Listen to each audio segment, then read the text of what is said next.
Reading passage 2. You should spend about 20 minutes on questions 14 to 26, which are based on reading passage 2 below. Our second attempt at domesticating the tomato. It took at least 3,000 years for humans to learn how to domesticate the wild tomato and cultivate it for food. Now, the separate teams in Brazil and China have done it all over again in less than 3 years. And they have done it better in some ways, as the re-domesticated tomatoes are more nutritious than the ones we eat at present. This approach relies on the revolutionary CRISPR genome editing technique, in which changes are deliberately made into the DNA of a living cell, allowing genetic material to be added, removed, or altered. The technique could not only improve existing crops, but could also be used to turn thousands of wild plants into useful and appealing foods. In fact, the third team in the US has already begun to do this with a relative of the tomato called the ground cherry. This fast track domestication could help make the world's food supply healthier and far more resistant to diseases such as the rust fungus devastating wheat crops. This could transform what we eat, says Georg Kuttler at the University of Munster in Germany, a member of the Brazilian team. There are 50,000 edible plants in the world, but 90% of our energy comes from just 15 crops. We can now mimic the known domestication course of major crops like rice, maize, sorghum, or others, and says Kexia Gao of the Chinese Academy of Science in Beijing. Then we might try to domesticate plants that have never been domesticated.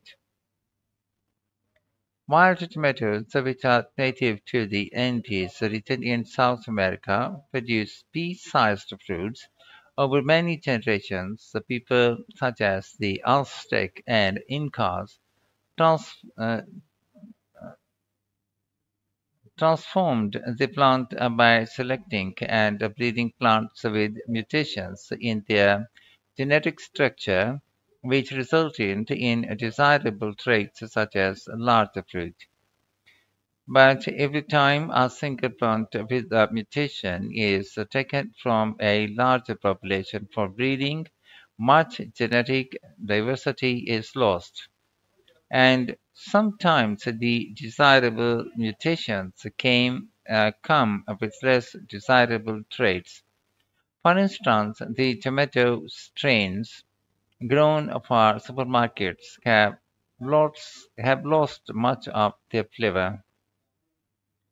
By comparing the genomes of modern plants to those of their wild relatives, biologists have been working out what genetic changes occurred as plants were domesticated. The teams in Brazil and China have now used their knowledge to reintroduce these changes from scratch, while maintaining or even enhancing the desirable traits of wild strains. Kudlow's team made 6 changes altogether. For instance, they tripled the size of fruit by editing a gene called fruit weight and increased the number of tomatoes per truss by editing another called multiflora.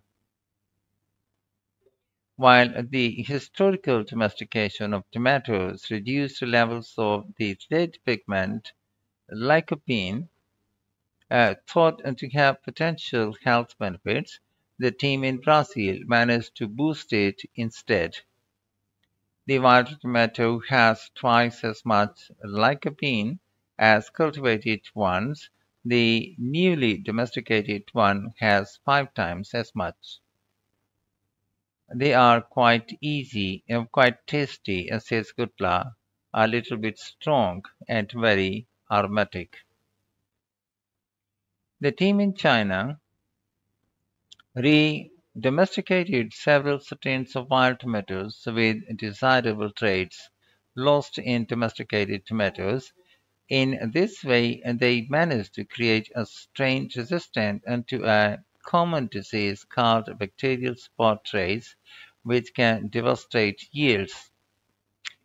They also created another strain that is more salt tolerant and has higher levels of vitamin C. Meanwhile, Joyce Swan Eck at the Boyce Thompson Institute in New York State decided to use the same approach to domesticate the ground cherry or ground berry or golden berry, uh, Physalis, prunosa. For the first time, this fruit looks similar to the closely related Cape gooseberry, Physalis peruviana. Golden cherries are already sold to a limited extent in the US, but they are hard to produce because the plant has a sprawling growth habit and the small fruits fall off the branches when ripe. One X team has edited the plants to increase the fruit size, make the growth more compact, and to stop fruits dropping. There is potential for this to be a commercial crop, says Van Eck. But she adds that taking the work further would be expensive because of the need to pay for a license for the CRISPR technology and get regulatory approval. This approach could boost the use of many obscure plants, says Jonathan Jones of the Sainsbury Lab in the UK, but it will be hard for new foods to grow so popular with farmers and consumers that they become a new staple crops, he thinks. The three teams already have their eye on other plants that could be catapulted into the mainstream, including foxtail, oatgrass, and cowpea. By choosing wild plants that are drought or heat tolerant, says Gao, we could create crops that will thrive even as the planet warms. But Kutla didn't want to reveal which species were in his team's sights because CRISPR has made the process so easy. Anyone with the right skill could go to their lab and do this. Questions 14 to 18. Reading Passage 2 has 5 sections, A to E. Which section contains the following information? Write the correct letter A to E in boxes 14 to 18 on your answer sheet. Note: you may use any letter more than once. A reference to a type of tomato that can resist a dangerous infection. C. An exploration of how problems can arise from focusing only on a certain type of tomato plant. B. A number of examples of plants that are not cultivated at present but could be useful as food sources. E. A comparison between the early domestication of the tomato and a more recent research. A. A personal reaction to the flavor of a tomato that has been genetically edited.